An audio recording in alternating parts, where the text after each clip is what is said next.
നമുക്ക് നമ്മുടെ ഡയലോഗിലാണ്. അതൊരു ഭാഗ്യമാണ്. ആ സമയത്ത് എനിക്ക് തോന്നുന്നു ആ സമയത്താണ് വാൾട്ടർ എന്ന് പറഞ്ഞ അസോസിയേറ്റ് ഡയറക്ടർ, അദ്ദേഹം ഇപ്പൊ നമ്മളെയൊക്കെ വിട്ടു പോയി. വാൾട്ടർ ജോസാണ് എന്നെ വിളിച്ച് പറയണത്, അനിയിപ്പോൾ നീ എവിടെ ഉണ്ട്? ഞാൻ കോളേജിലുണ്ട്, പെട്ടെന്ന് വണ്ടി എടുത്തിട്ട് പാച്ചിക്കട വീട്ടിലേക്ക് പെട്ടെന്ന് പോകാൻ പറഞ്ഞു. അവിടെ നിന്ന് വണ്ടി എടുത്തിട്ട് മതി. അന്ന് യമഹ ഉണ്ടിരിക്കണം. അവിടെ പാളിച്ച് അവിടെ ചെന്ന് കഴിഞ്ഞപ്പോൾ മമ്മൂക്കേൻ്റെ എല്ലാവരും ഉണ്ട്. അന്ന് മമ്മൂക്കയാണോ മുകേഷ് ഏട്ടനാണോ ആരോ എന്തോ ഒരു ഡയലോഗ് പറഞ്ഞു, നമ്മൾ ഇത്ര നേരം കത്തിച്ച് ഒക്കെ ചെയ്തുകൊണ്ട് വന്ന് ലാസ്റ്റ് അവൻ ഒറ്റയടിക്ക് അവൻ കൊണ്ടുപോയെന്ന്.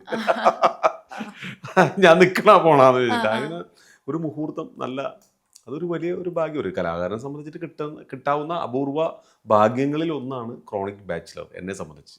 നമ്മൾ ഈ ക്യാരക്ടറിനെ കുറിച്ച് പറയുമ്പോൾ അതുപോലെ തന്നെ എടുത്തു പറയേണ്ടതാണ് സിദ്ദിഖ് സർ. അപ്പോൾ സിദ്ദിഖ് സാറുമായിട്ട് ചേട്ടൻ ഒരു വളരെ ക്ലോസ് റിലേഷൻ, നമ്മളിങ്ങനെ ത്രൂ ഔട്ട് നമ്മൾ ഇൻഡെപ്റ്റഡ് ആയിട്ടുള്ള ആൾക്കാരുടെ കൂട്ടത്തിൽ ഒരാളാണല്ലോ സിദ്ദിഖ് സർ. അപ്പോൾ അദ്ദേഹത്തുമായിട്ടുള്ള ഒരു മെമ്മറി എന്തെങ്കിലും ഷെയർ? അല്ല, സിദ്ദിഖ് സാറിനെ കുറിച്ച് നമ്മൾ പറയാൻ പോയി കഴിഞ്ഞാൽ അതിശോക്തിയാവും. കാരണം എല്ലാ നടന്മാർക്കും എല്ലാ കലാകാരന്മാർക്കും അതിലുപരി പരിചയപ്പെട്ടവർക്കെല്ലാം ഒരു അമൂല്യമായ ഒരു വജ്രം, ഒരു മുത്താണ് സിദ്ദിഖ് സാർ.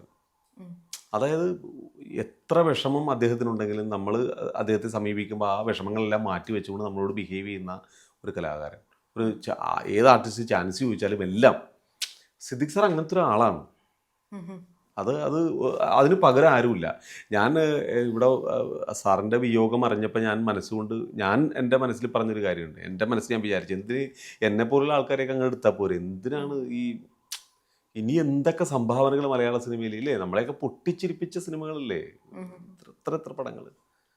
ആ ആൾക്കാരെയൊക്കെ ദൈവം എന്തിനാണ് പെട്ടെന്ന് എടുത്തുകൊണ്ട് പോയി, ഞങ്ങളെപ്പോലുള്ളവരെയൊക്കെ എടുത്തോളെന്ന് ഞാൻ മനസ്സിൽ എൻ്റെ വൈഫായിട്ട് വന്ന് പറഞ്ഞു, എന്തിനാണ് ഇങ്ങനെ ഒരു സംഭവം ഉണ്ടായി. അതാണ് സിദ്ദിഖ് സാർ. പിന്നെ ഇതുപോലെ നമുക്ക് അടുത്ത എടുത്തു പറയുന്ന സിനിമ സത്യമാണ്. സത്യത്തിനകത്ത് പൃഥ്വിരാജ് ചേട്ടൻ കോംബോ വരുന്ന സീനുകളും ഒക്കെ ഉണ്ട്. അപ്പം പൃഥ്വിരാജ് സാറിന്റെ ഇപ്പോഴത്തെ ഒരു ലെവൽ എന്ന് പറയുമ്പോൾ വേറെ ലെവൽ എത്തി നിൽക്കാതെ, direction, actor, pan Indian actor.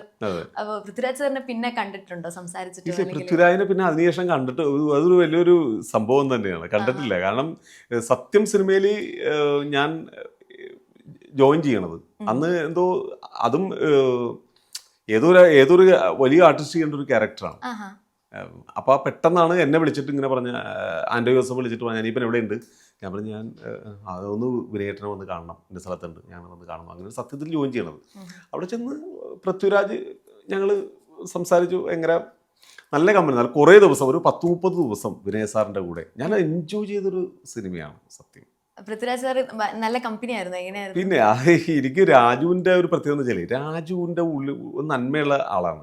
നമ്മൾ കാണുമ്പോൾ ഇപ്പോൾ ചില പരസ്യങ്ങൾ പറയല്ലേ, കോട്ടയം അയ്യപ്പാസ് എന്നൊക്കെ പറഞ്ഞില്ലേ, കാണുമ്പോൾ ചെറുതാണ്, അല്ലെങ്കിൽ കാണുമ്പോൾ വലുതാണ്, അകത്ത് ചെല്ലുമ്പോൾ ചെറുതാണ്, അല്ലെങ്കിൽ കാണുമ്പോൾ എന്ന് പറയുന്ന പോലെ ഇയാളെ കാണുമ്പോൾ നമ്മൾ വിചാരിക്കുമ്പോൾ ഒടുക്കത്തെ ജാടയാണ്, മനസ്സിലായോ? പക്ഷേ അദ്ദേഹമായിട്ട് ഇണങ്ങിക്കഴിഞ്ഞ് കഴിഞ്ഞാൽ ഇത്രയും ഒരു പാവം, ഒരു ശാന്ത സ്വഭാവക്കാരൻ വേറെ ഇല്ല, മനസ്സിലായോ? പിന്നെ ഒരു കാര്യമുണ്ട്, പുള്ളിക്ക് ഇഷ്ടപ്പെട്ട ആൾക്കാരുമായിട്ട് പുള്ളി മിങ്കിൾ ചെയ്യുള്ളൂ. അങ്ങനെയൊക്കെ ഉണ്ട്. പുള്ളി അങ്ങനെയുള്ള ഒരു ആളാണ്. പക്ഷെ എല്ലാ യൂണിറ്റുള്ളവരിലൊക്കെ വന്ന് സംസാരിച്ച് തമാശയൊക്കെ പറഞ്ഞിട്ട് പോകുന്ന ഒരാളാണ്. എന്തിന്, ഞാനന്ന് സത്യം സിനിമ ചെയ്യുന്ന സമയത്ത് ഞങ്ങളന്ന് കാലടി കോളേജിലാണ് ഞങ്ങളുടെ പ്രൊമോഷൻ വെച്ചേക്കണം. അപ്പം ഞാൻ എവിടെയോ ഒരു പ്രോഗ്രാമിന് പോയേക്കുക. എനിക്കൊരു ചെറിയ ഇനാഗുറേഷൻ എന്തോ ഉണ്ട്. അപ്പോൾ ഞാനത് കഴിഞ്ഞ് വരാൻ വൈകിയാണ്. അപ്പോൾ music Jayanthan sir, Vinayan sir, Prithviraj, അങ്ങനെ ആർട്ടിസ്റ്റുകളൊക്കെ ഉണ്ട്. എല്ലാവരും ഒരു പ്രൊമോഷൻ വീഡിയോസ് നടക്കുകയാണ്. ഒരു കോളിയാകുമ്പോൾ, ഹലോ, ഞാൻ ആരാണ്? ഞാൻ പൃഥ്വിരാജാണ്. നീ എവിടെയാണ്? ആര്? നമ്മളെ ഈ ഞാൻ രാജുവാണ്. എവിടെയാണ്? ഞാൻ പറഞ്ഞു, ഞാനൊരു ഫംഗ്ഷൻ കഴിഞ്ഞ് ഇവിടെ ചെയ്യുമ്പോൾ ഇവിടെ പരിപാടി തുടങ്ങാൻ പോകും. ഞാൻ ഫോൺ നോക്കിയിട്ട് പൃഥ്വിരാജ് തന്നെയാണോ? മനസ്സിലായില്ലേ? അപ്പോൾ അതാണ് പൃഥ്വിരാജ്. എന്നെ വിളിച്ചിട്ട് എവിടെ ഉണ്ട്, വരാൻ വേണ്ട, അങ്ങനെ ചെന്ന് എനിക്കിപ്പോഴും ഓർമ്മയുണ്ടത്. പക്ഷേ ഞങ്ങളുടെ കോമ്പിനേഷൻ എല്ലാവരും പറയാനുണ്ട്. ഈ മലപ്പുറം, ആ കണ്ണൂർ, ആ ഭാഗത്തൊക്കെയുള്ളവരെല്ലാം, ഞാൻ ചോറ്റാനിക്കര അമ്പലത്തിൽ ജോലിയും പോകുന്നത് വെച്ചിട്ട് ആ സത്യം സിനിമ ഭയങ്കര രസമായിരുന്നു. സത്യം സിനിമ നിങ്ങളുടെ എന്താ പിന്നെ നിങ്ങൾ തിരിച്ച് ഇങ്ങനെ വരാത്തേന്ന് ആ ഒരു കോമ്പിനേഷൻ എന്തുകൊണ്ട് വരാത്തേന്ന് ചോദിക്കണം. അപ്പം ഞാൻ പറഞ്ഞു, അവർ വിളിച്ചാലല്ലേ നമുക്ക് വരാൻ പറ്റും. അത് നമ്മൾ നേരത്തെ പറഞ്ഞ പോലെ ദാസ, എല്ലാത്തിനും ഒരു സമയമുണ്ട് എന്ന് പറഞ്ഞ പോലെ കറങ്ങി തിരിഞ്ഞ് വരുമായിരിക്കും. ഏതായാലും സത്യം ഒരുപാട് എൻജോയ് ചെയ്ത ഒരു ക്യാരക്ടറാണ്, ഒരു വേഷമാണ്. ഇപ്പൊ ഹൃദയപൂർവ്വത്തിൽ ലാലേട്ടന്റെ സിനിമയിൽ അഭിനയിച്ചിരിക്കുന്നു. അപ്പൊ വാണ്ടഡിനകത്തും ലാലേട്ടന്റെ കൂടെ അഭിനയിച്ചതാണ്. അതായത് നമ്മൾ നേരത്തെ ലാലേട്ടന്റെ കൂടെ ചെയ്തു, പിന്നെ സിനിമയിലേക്ക് തിരിച്ചു വന്നപ്പോഴും ലാലേട്ടന്റെ ഒപ്പം അഭിനയിക്കാൻ പറ്റിയത് ശരിക്കും അതൊരു ഭാഗ്യമാണല്ലോ. അതും ഒരു ലോട്ടറിയാണ്. അപ്പൊ അതും ഞാൻ സത്യൻ അന്തിക്കാട് സാറിന്റെ ഞാൻ പ്രകാശ് എന്ന് പറഞ്ഞൊരു സിനിമയിൽ ഞാനൊരു ക്യാരക്ടർ, ചെറിയ സാധനം ഓർക്കണ്ടോ, റോഡ് ക്രോസ് ചെയ്യുന്ന സമയത്ത് ഒരു 100 rupees തരുമോ എന്ന് പറഞ്ഞിട്ട് ഇങ്ങനെ വയതിനോട് പറയുന്ന ആ ഒരു ക്യാരക്ടർ, ചെറിയ സംഭവം. അപ്പൊ അത് ചെയ്തിട്ട് ഞാൻ പിന്നെ സത്യൻ സാറിനെ ഇടയ്ക്കിടെ വിളിക്കാറുണ്ട്, വിളിക്കാറുണ്ട് ചാൻസ് ഒക്കെ. അതിൽ ഒരു വലിയ കോമഡി ഉണ്ട്. സത്യൻ്റെ വൈഫ് എന്നോട് സത്യൻ സാർ ഒരു ദിവസം വിളിച്ചേക്ക് തന്നെ. അപ്പം ഞാൻ ഈ ഹൃദയപൂർവ്വം സിനിമ തുടങ്ങുമ്പോൾ ഞാൻ സാറിനെ വിളിച്ചിരുന്നു. സാറേ ഒരു ചാൻസ് ഉണ്ടോ എന്ന് ചോദിച്ചിട്ട് വിളിച്ചിട്ടുണ്ടായിരുന്നു. എന്തെങ്കിലുമൊക്കെ ഉണ്ടെങ്കിലും ചെറുത് നമ്മൾ. അപ്പോൾ സാർ പറഞ്ഞു, എടാ നിനക്കറിയാലോ, ഓക്കെ നോക്കട്ടെ എന്നൊക്കെ പറഞ്ഞു. അങ്ങനെ പെട്ടെന്ന് ഒരു ദിവസം സത്യന്തക്കാരനെ വിളിക്കുക. അപ്പം ഞാൻ ചാടി ഫോൺ എടുത്തിട്ടു. ഫോൺ, ആ സാറേ, എടാ സിനിമ അഭിനയിക്കാനല്ല, ഞാൻ വേറെ കാര്യം പറയാൻ വേണ്ടി വിളിച്ചതാണ്. എന്താ സാറേ, അതെ എൻ്റെ വൈഫ് തൊഴാൻ വരുന്നുണ്ട്. അപ്പോൾ അതിനെന്താ ഓക്കെ എന്ന് പറഞ്ഞിട്ട് അങ്ങനെ ചേച്ചി തൊഴാൻ വന്നു. അപ്പോൾ പവിഴമല്ലിത്തറയുടെ അവിടെ നിന്ന് ചേച്ചി നടന്നുകൊണ്ടിരിക്കുക. അപ്പോൾ എന്നെ വിളിച്ച്, അപ്പോൾ അനിയപ്പൻ എവിടെയുണ്ട്? ചേച്ചി പവിഴമല്ലിത്തറയുടെ അടുത്തെത്തിയോ? എത്തി. ചേച്ചി അവിടെ നിന്ന് ഇങ്ങനെ നടന്ന് ഇങ്ങനെ ക്രോസ് ചെയ്ത് ഭഗവതിയുടെ അടുത്തേക്ക് ഇങ്ങനെ വരുമ്പോൾ ഒരു നന്ദനത്തിലെ ക്ഷീണിച്ച കൃഷ്ണൻ അവിടെ നിൽക്കണ്ടാവും. എന്താണ് നന്ദനത്തിലെ ക്ഷീണിച്ച കൃഷ്ണൻ? ചേച്ചി ഇങ്ങനെ വായു എന്ന് പറഞ്ഞ് ചേച്ചി ഇപ്പം എന്നെ കണ്ടപ്പോൾ, അപ്പം ഞാൻ ഇത്തിരി വണ്ണം കുറഞ്ഞിട്ട് ഷാളും കിട്ടുക, ചേച്ചി എന്നെ കണ്ടപ്പോൾ ഭയങ്കര ചിരിയാണ്. എന്നിട്ട് തൊഴുത് എല്ലായിടത്തും തൊഴിച്ച് കഴിഞ്ഞപ്പോൾ ഞാൻ ചോദിച്ചു, എല്ലാം ഭംഗിയായില്ലേ? ആ എല്ലാം ഭംഗിയായി, പക്ഷെ എനിക്ക് ആ നന്ദനത്തിലെ ക്ഷീണിച്ച കൃഷ്ണൻ ആ ഡയലോഗ് എനിക്ക് ഭയങ്കര ഇഷ്ടപ്പെട്ടെന്ന്. അത് ആരെ പറയണമെന്നറിയുമോ? ഈ സിനിമയിലെ ഒരു ഹാസ്യം മലയാള സിനിമയിൽ ഇന്നും ഓർത്തു വെക്കാൻ നമുക്ക് എന്തെങ്കിലും ഒരു സത്യനന്ദിക്കാട് സിനിമകളാണ്. അത് നമുക്ക് ഈ നമ്മളെ സിറിഞ്ചിൽ ഇങ്ങനെ കുത്തുവെക്കുന്ന പോലെ ഇപ്പോഴും ആ സന്ദേശം സിനിമയൊക്കെ ഈ ലക്ഷം വന്നു കഴിഞ്ഞല്ലേ എന്നിപ്പോൾ ആ സാറിൻ്റെ കൂടെയുള്ള ആൾക്ക് നമ്മുടെ ആ ഒരു ചെറിയ ഹ്യൂമർ അവിടെ ഇഷ്ടപ്പെട്ടുവെങ്കിൽ അപ്പം എനിക്കത് ഭയങ്കര ഇഷ്ടമായി. അത് ചേച്ചി അത് ആസ്വദിച്ചു, ഞാൻ ഭയങ്കര ഹാപ്പിയായി. അങ്ങനെ ഞാൻ സാറിനോട് പറഞ്ഞു, സാറേ ഒരു ചെറുതെങ്കിൽ ചെറുതാണ് എന്താണെങ്കിലും ഒരു വേഷം തരണം എന്നൊക്കെ പറഞ്ഞ് ഇടയ്ക്ക് വിളിക്കാറുണ്ട്. പെട്ടെന്നാണ് ഒരു കോള് വരണത്. അനിയപ്പ ഒരു ചെറിയ സംഭവമാണ് പറഞ്ഞിട്ടും, ബിജു തോമസ് ആണ് എൻ്റെ കൺട്രോളർ, ബിജു തോമസ് ആണ് എന്നെ വിളിക്കണത്. എന്നെ വിളിച്ച് ഞാനവിടെ ചെന്നു, അത് ചെയ്തു. ഭയങ്കരമായിട്ട് ഇഷ്ടമായി. ഞാനും അൽത്താഫും കൂടി ഓടിപ്പോകുന്നത് സീനായിട്ടാണ് ചെയ്തത് കേട്ടോ.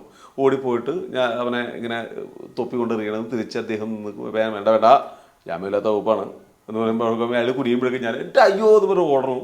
അത് സീനായിട്ട് വന്ന്, പക്ഷെ അത് മൊണ്ടാഷായിട്ട് ഒരു, പക്ഷെ എന്നാലും ഒരു വലിയ ക്യാൻവാസിൽ സത്യൻ ഏട്ടൻ്റെ പടത്തിൽ എനിക്ക് അതിൻ്റെ ഏറ്റവും വലിയ പ്രത്യേകത, നമ്മളവിടെ ഇങ്ങനെ നിൽക്കണേ ഷൂട്ട് ചെയ്ത് നിൽക്കുമ്പോൾ ലാൽ സാറിൻ്റെ എൻട്രിയാണ്. അപ്പോൾ ലാൽ സാറിനെ കാണാൻ വേണ്ടിയിട്ടുള്ള ഒരു വ്യഗ്രത ഉണ്ടല്ലോ ഏതൊരു കലാകാരനും. അപ്പം ഞാൻ നോക്കുമ്പോൾ ഒരു ലൈറ്റ് ഗ്രീൻ ഷർട്ടകിട തോളിച്ചരിച്ചിട്ട് എൻ്റെ മോളെ ഒരു വരവാണ് ഇങ്ങനെ അതിങ്ങനെ വന്ന് നമ്മളടുത്ത്. അപ്പം ഇത് ഒരു വലിയൊരു ഓറ വന്ന പോലെയാണ്. ഈ ദൈവങ്ങളൊക്കെ നമ്മുടെ അടുത്തേക്ക് വന്ന ഒരു ഓറയാണ് ഈ മനുഷ്യൻ വരുമ്പോൾ. സത്യം ഉണ്ടോ? എൻ്റെ ക്ലോക്ക് വരെ പറയണുണ്ടോ? എന്നിട്ട് ഈ പുള്ളി ഇങ്ങനെ അടുത്തേക്ക് ഇങ്ങനെ വന്നിട്ട് ഉടനെ മോനെ ഓടി ക്ഷീണിക്കാം. ഞാനേ ലാലേട്ട് കൊണ്ട് വെറുതെ ഈ ഒരു ഏഴാം കുലിയായിട്ട് നിൽക്കണം നമ്മളോട് ചോദിക്കുക, മോനെ ഓടി ക്ഷീണിച്ചോ? നമ്മള് ലാലേട്ടാ, അതാണ് ലാലേട്ടൻ. ആ വ്യക്തിയുടെ കൂടെ ഒരു സീൻ അല്ലെങ്കിൽ അതൊരു സംഭവം ചെയ്യാൻ കഴിഞ്ഞാൽ ഉണ്ട്. അത് ഞങ്ങൾ 4 നായകന്മാരുടെ ഒരാളാണ്. പക്ഷെ അതിലൊക്കെ ഞങ്ങൾ കുറച്ചുള്ളെങ്കിലും ഞാൻ മഹാസമുദ്ര സിനിമയിലും ഇതുപോലെയൊക്കെ കുറച്ച് എൻട്രി ആയിട്ടുണ്ടെങ്കിലും ഈ ലാൽ സാറിന്റെ സാന്നിധ്യമാണ്, അദ്ദേഹത്തിന്റെ ഒരു ഓർമ്മ. അദ്ദേഹം തന്നെ പറയാറില്ല ഇടയ്ക്ക്, ഞാൻ മോനെ എന്നുള്ള വിളി, എനിക്ക് പ്രായമുള്ള ആൾക്കാരെ വരെ ഞാൻ മോനെ എന്ന് വിളിക്കും. എനിക്ക് അങ്ങനെ ഞാൻ ഇമിറ്റേറ്റിംഗ് ഒന്നുമില്ല, ഇത് തന്നെ ഇമിറ്റേറ്റിംഗ്. ഞാൻ പറഞ്ഞില്ലേ മോനെ ഓടി മതിയായോ. അതാണ്. അപ്പൊ ആ ഒരു ലെജൻഡിന്റെ ഒക്കെ കൂടെ നമുക്കൊക്കെ ഓർത്തു വെക്കാൻ, നമുക്ക് എൻ്റെ മോളെ ഇനി സിനിമ ഇല്ലെങ്കിലും നമുക്ക് ഓർത്തു വെക്കാൻ അതൊക്കെ മതി. ഞാൻ അങ്ങനത്തെ ഒരാളാണ്. ഞാൻ ഒരു ആർട്ടിസ്റ്റാണ്. ഞാൻ പറഞ്ഞില്ലേ, ഞാൻ ആർമി കോളേജിൽ കഥകളി വേഷം പഠിച്ച് അങ്ങനെ കലാരംഗത്തേക്ക് വന്നു. ഇപ്പോൾ ഇത്രയും സിനിമകളൊക്കെ ചെയ്തു. എനിക്ക് ഇത്രയൊക്കെ ഉള്ളൂ. നമുക്ക് ഓർത്തു വെക്കാം. എൻ്റെ മോനോട് ഇപ്പോൾ എൻ്റെ മോൻ സ്കൂളിൽ പഠിക്കുമ്പോൾ അവൻ 5ാം ക്ലാസ്സിൽ KV മറ്റേ പോർട്ട് സ്കൂളിൽ മറ്റേ ഐലൻഡ് കേന്ദ്രീയ വിദ്യാലയം അവിടെയാണ്. അവൻ സിനിമാടൻ്റെ മോനാണ്. അവർ ചെല്ലുമ്പോൾ അപ്പോൾ പക്ഷെ അവന് കുഴപ്പമുണ്ട്. അവൻ എന്ന് പറയും, അച്ഛേ അണച്ചേ പിള്ളേര് വന്നിട്ട് പറയും കള്ളുകൂട്ടി എൻ്റെ മോനല്ലേ ഏട്ടാ എന്നൊക്കെ. അവന് മോനെ ഒന്നും കാര്യമാക്കണം, അച്ഛൻ ചെയ്തൊരു കഥാപാത്രം ഹിറ്റായിരുന്നു ക്രോണിക് ബാച്ചിൽ. അപ്പൊ അതുകൊണ്ടാണ് ഇനി അച്ഛനൊരു ഹിറ്റ് നിനക്ക് തരും, ഇനി ആ ഹിറ്റിൽ നീ അറിയപ്പെടും സ്കൂളിൽ കേട്ടോ.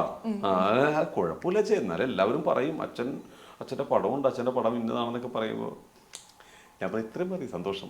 നേരത്തെ ലാൽ സാറിൻ്റെ ഡയലോഗ് പറഞ്ഞ പോലെ മോനെ പൊടി മതിയായോ.